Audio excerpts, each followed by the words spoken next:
Hello दोस्तों, कैसे हो आप सभी। उम्मीद करता हूँ कि आप सभी बहुत ही अच्छे होंगे। तो आज के इस नए वीडियो पर हम क्लास 10th साइंस का जो हमारे पास चैप्टर नंबर 12 है उसका हम एक मोस्ट इम्पोर्टेंट क्वेश्चन को सॉल्व करेंगे जो हमारे एग्जाम के लिए बहुत ही ज़्यादा इम्पोर्टेंट है। तो हमारा टॉपिक है मैक्सवेल के दक्षिणावर्तीय पेच का नियम। मैक्सवेल का दक्षिणावर्तीय पेच का नियम यह आपके बोर्ड एग्जाम में 5 नंबर में पूछ लिया जाता है और कितनी बार आपके एग्जाम में भी आ चुका है। तो इसीलिए ये टॉपिक आपके एग्जाम के लिए इम्पोर्टेंट है। तो देखिए, मैक्सवेल का जो दक्षिणावर्तीय पेच का नियम है इसका मैंने यहाँ से लेकर यहाँ तक जो डिफिनेशन लिखा है मैं आपको इस फिगर के ये जो मैंने फिगर बनाया है इसकी मदद से मैं आपको इसका डिफिनेशन याद करा दूंगा और आपके दिमाग में ये पूरी बात फिट हो जाएंगी और आप ज़िंदगी भर इसका डिफिनेशन नहीं भूलेंगे। तो देखिए, हमारे पास ये मैक्सवेल का दक्षिणावर्तीय पेच का नियम क्या है। तो इसमें देखिए, ये तो मैक्सवेल एक वैज्ञानिक का नाम है और दक्षिणावर्तीय पेच इसमें आ रहा है। एक हमारे पास एक इसमें आ रहा है पेच। पेच का मतलब क्या होता है, जो पिलास जैसे पिलास का है सॉरी जो पेचकस होता है जिससे हम नट वट खोलते हैं उसको क्या बोलते हैं, उसको पेच बोलते हैं। तो यहाँ पर हमने एक पेच बना लिया है। क्या बनाया है हमने यहाँ पर एक पेच बनाया है और ये पेच का मतलब मैक्सवेल के दक्षिणावर्तीय पेच का नियम यही कहता है कि आप इसका डिफिनेशन बोलेंगे तो बोलिएगा कि मैक्सवेल के दक्षिणावर्तीय पेच के नियम के अनुसार पेच को घुमाने का मतलब, जब हम पेच को क्या करते हैं, जब हमारे पास ऐसे पेच है तो इसको हम जब घुमाते हैं तो ये जिस गति से ऐसे मतलब घुमाएंगे तो ये हमारे पास इस प्रकार से घूमेगा। तो ये जब हमारे पास घूमता है, जो पेच ये घूमता है, तो यहाँ पर हम लिखते रहे घूमता, घूमना लिख दे रहे हैं। जब हमारे पास ये पेच जब घूमता है, जब हमारे पास ये पेच क्या करता है, इस प्रकार से घूमता है तो ये क्या दिखाता है, तो ये चुंबक क्षेत्र की दिशा को प्रदर्शित करता है। किसको? चुंबकीय क्षेत्र की दिशा। चुंबकीय क्षेत्र के मतलब जब हमारे पास पेच ये जो है इस प्रकार से ये घूमता है तो ये किसको प्रदर्शित करता है, तो ये चुंबक क्षेत्र की दिशा को प्रदर्शित करता है। और ये जब हमारे पास ऐसे जब घूमता है तो ये पेच हमारे पास नीचे की तरफ ऐसे जाता है, नीचे की तरफ जाता है। तो जिस गति से हमारे पास क्या हो रहा है,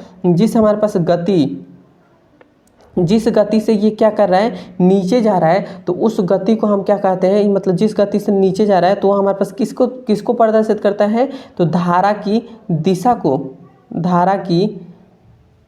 दिशा को प्रदर्शित करता है। तो यही हमारा पेच का नियम कहलाता है। तो आप इसको कैसे बोलेंगे, तो आप यही बोलिएगा कि मैक्सवेल के दक्षिणावर्तीय पेच के नियम के अनुसार, क्या बोलेंगे, बोलिएगा कि मैक्सवेल के दक्षिणावर्तीय पेच के नियम के अनुसार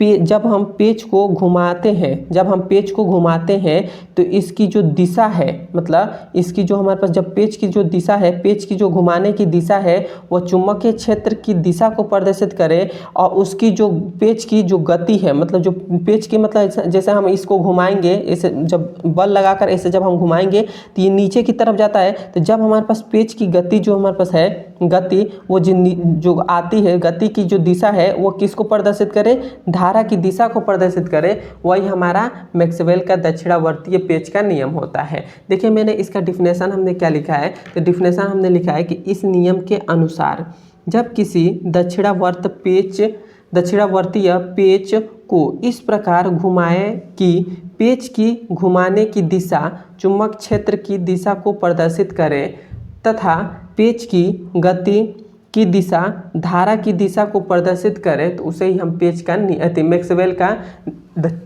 दक्षिणावर्तीय पेच का नियम कहते हैं। तो आप इसका डिफिनेशन आप इस ये जो हमारा फिगर बनाया है इस फिगर की मदद से आप याद करना चाहते हैं तो एक बार इसको ध्यान से समझिएगा। देखिए, मैं फिर से बता रहा हूँ। तो आप क्या बोलेंगे, तो आप बोलिएगा कि जब किसी दक्षिणावर्तीय पेच को इस प्रकार घुमाए कि पेच की घुमाने की जो दिशा है, मतलब ये जो हमने पेच को इस प्रकार से घुमा रहे हैं तो इसकी दिशा जो है, इसकी दिशा चुंबकीय क्षेत्र की दिशा को प्रदर्शित करे तथा पेज की जो गति है, मतलब जिस गति से ये नीचे जा रहा है, मतलब घुमाएंगे तो ये नीचे जाएगा, तो जिस गति से नीचे जा रहा है तो गति की जो दिशा होगी वो किसको प्रदर्शित करेगी, तो धारा की दिशा को प्रदर्शित करेगी। वही हमारा मैक्सवेल का दक्षिणावर्त पेज का नियम होता है। मैं आशा करता हूँ कि आपको मैक्सवेल का दक्षिणावर्त पेज का नियम समझ में आ गया होगा। यदि समझ में आया तो एक बार मुझे कमेंट में ज़रूर बताएं और अपने दोस्तों के पास ये वीडियो ज़रूर शेयर करिएगा, क्योंकि ये जो टॉपिक है ये आपके एग्ज़ाम के लिए बहुत ही ज़्यादा इम्पोर्टेंट है। तो अब हम मिलते हैं इसके अगले नंबर वीडियो में। अब वीडियो आपको पसंद आया तो मेरे चैनल पर नए तो मेरे चैनल को सब्सक्राइब कर दीजिएगा। मिलते हैं इसके अगले नंबर वीडियो में। धन्यवाद।